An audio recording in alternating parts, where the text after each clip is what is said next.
Hello friends, welcome back to the new tutorial of the Node.js. Today we are going to learn about the library, top NPM library, that is Axios, the number of downloads you can see for calling the HTTP request.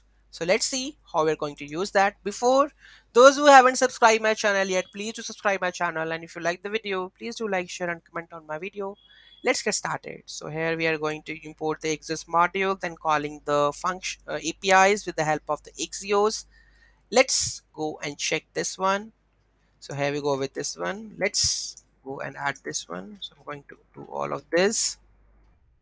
Okay, so here we go. We have to require the Axios first module, then we have to go with the npm I Axios, most popular library. Everybody is using that one. The node app.js. Here you can see the data, you can see. So here we go with this one. So first one, that is here you can see the users, all users. Okay, so let's go and check the code step by step.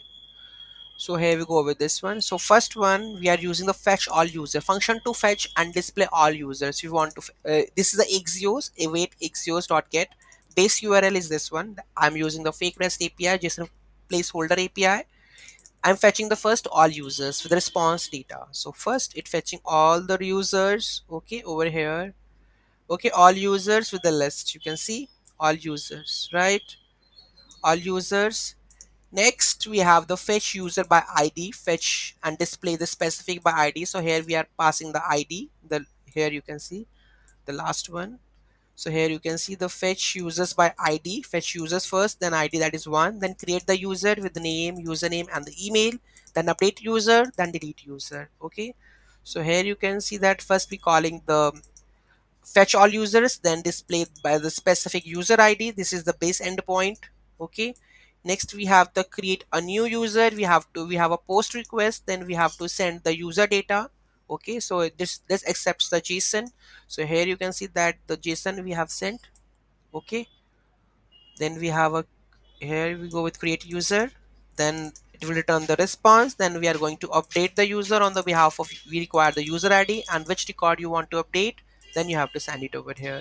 Okay, and delete one with the help of the user id, just pass the user id. So basically whenever you require to call the API, then you have to use the Axios, and it's one of the most popular library that you can use.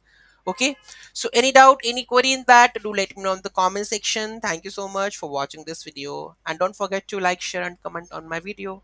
Have a nice day.